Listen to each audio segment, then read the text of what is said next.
Saudari-saudaraku terkasih dalam Tuhan Yesus Kristus, selamat pagi dan berkah dalam. Kita bertemu kembali dalam renungan harian Selasa 18 Februari 2025.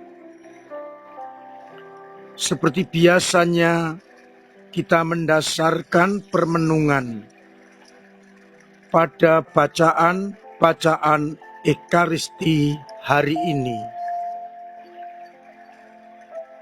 Bacaan pertama dari kitab Kejadian bab 6 dan bab 7. Dikisahkan bagaimana kejahatan manusia membuat Allah menyesal dan merencanakan untuk menghanguskan manusia dari muka bumi. Aku akan menghapuskan manusia yang kuciptakan dari muka bumi, baik manusia maupun hewan, binatang-binatang melata maupun burung-burung di udara.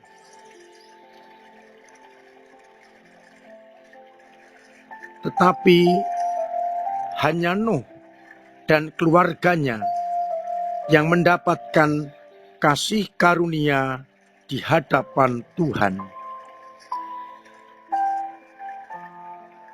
Nuh yang diminta membuat bahtera dan akhirnya diminta keluarganya masuk ke dalam bahtera dengan beberapa binatang yang hanya akan mendapatkan keselamatan karena Nuh dilihat benar di hadapan Allah. Setelah Nuh masuk ke dalam bahtera, maka akan turun hujan ke atas bumi,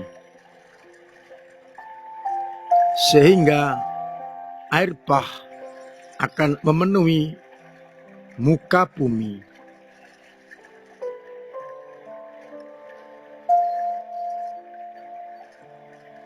Sedangkan pada bacaan Injil dari Injil Markus bab 8 ayat 14 sampai 21, Yesus mengingatkan kepada para murid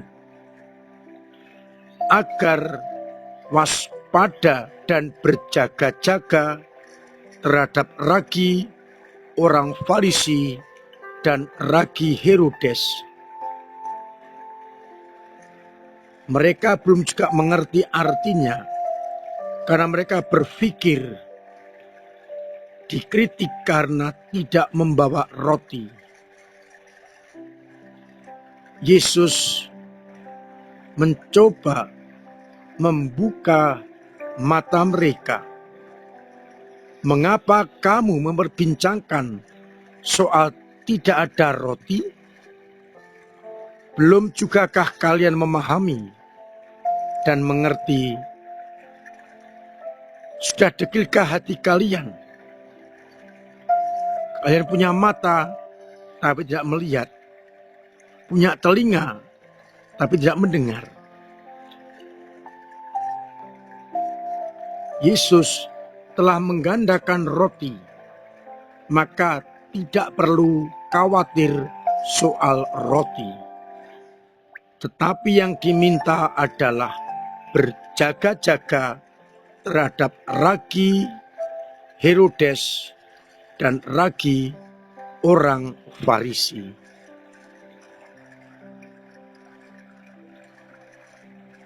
Saudari-saudaraku terkasih dalam Tuhan Yesus Kristus, Kita melihat dari bacaan yang pertama, siapa yang diselamatkan? Hanya keluarga Nuh yang dipandang oleh Allah sebagai keluarga yang taat kepada kehendak Allah. Bukan hanya itu, kalau kita membaca cermat cerita mengenai Nuh, ia diselamatkan juga karena mengikuti perintah Tuhan, meskipun tidak masuk di akal. Nuh diminta membuat bahtera pada waktu tidak ada hujan, tidak ada air meluap. Namun Nuh percaya mengikuti perintah Allah. Dan kalau kita terus membaca kisah Nuh, Nuh melakukan tepat seperti perintah Allah. Panjang bahtera berapa, lebarnya berapa, tingginya berapa. Dan yang dibawa masuk ke dalam bahtera, siapa dan binatang apa saja. Nuh tidak mengurangi dan tidak menambah. Maka Nuh dan keluarganya diperhitungkan sebagai orang benar di mata Allah. Maka mereka selamat. Kehendak Allah kadang-kadang sulit kita mengerti, kita logika. Namun bersama Nuh kita mencoba untuk melihat kehendak itu dan tidak memakai pikiran kita, agar kita pun dibebaskan dari kuasa kegelapan dan dosa, diberi kehidupan seperti Nuh dan keluarganya. Sudahkah aku benar-benar menaati, melaksanakan kehendaknya, walaupun kadang tidak mudah dimengerti?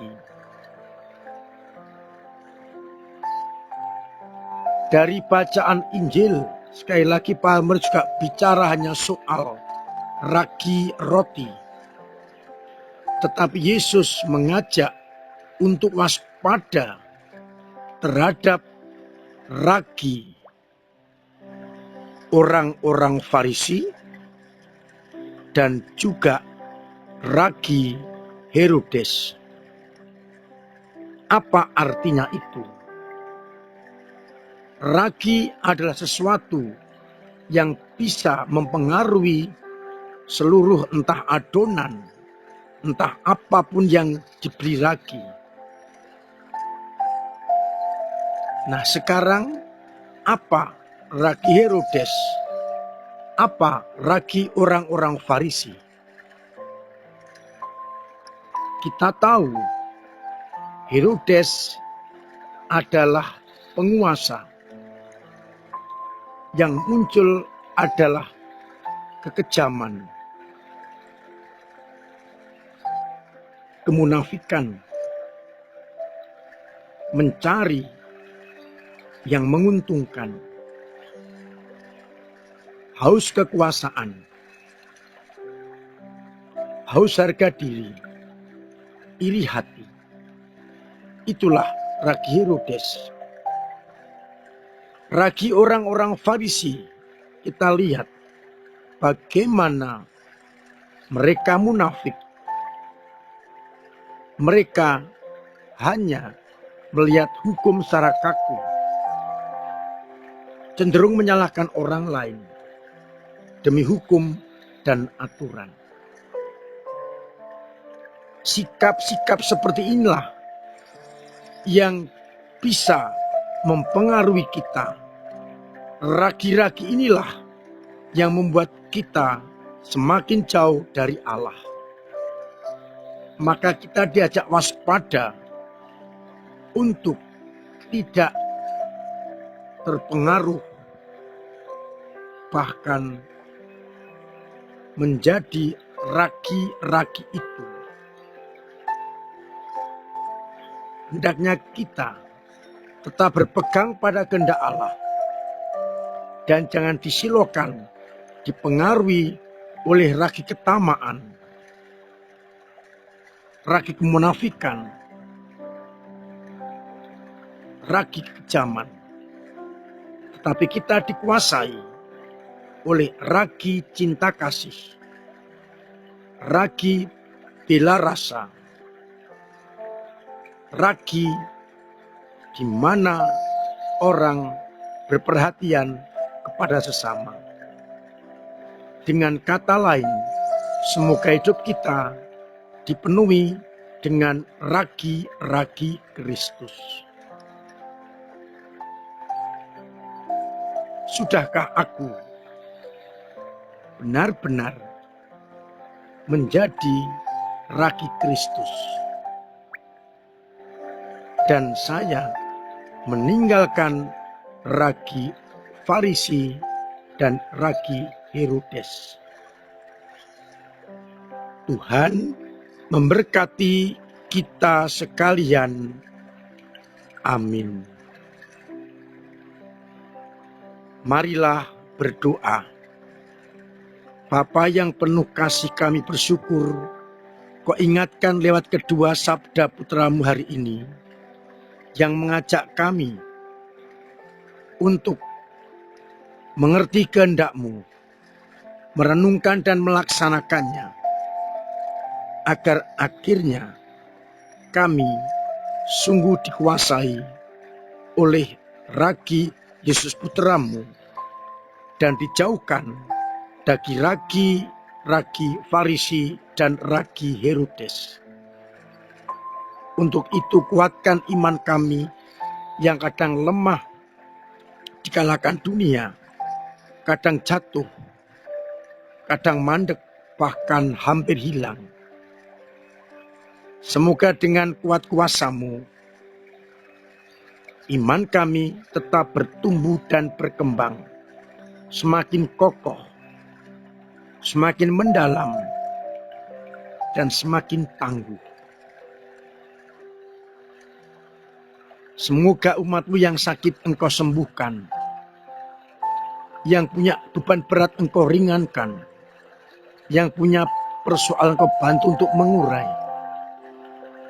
yang punya kesulitan ekonomi Engkau lancarkan usahanya, agar akhirnya dalam situasi apapun mereka tetap merasakan cinta kasih-Mu. Untuk itu, bimbing dan sertai kami dengan berkat-Mu sendiri, Bapa dan Putra dan Roh Kudus. Amin. Saudara-saudaraku terkasih, tetap saya dorong, saya ingatkan agar terus mengusahakan dan melaksanakan pola hidup yang sehat, agar kita terbebas dari segala mara bahaya, dari penyakit, dan akhirnya kita mendapatkan kekuatan lahir maupun batin. Terima kasih untuk semua peran serta panjenengan dalam menghidupi gereja, dalam ambil bagian mewartakan kabar sukacita lewat doa-doa panjenengan, lewat pemberian diri, pemberian tenaga, pemberian waktu, dan juga dana yang sangat berguna untuk mewartakan Injil Kerajaan Allah. Saya masih mengundang umat untuk terus ambil bagian dalam karya-karya gereja.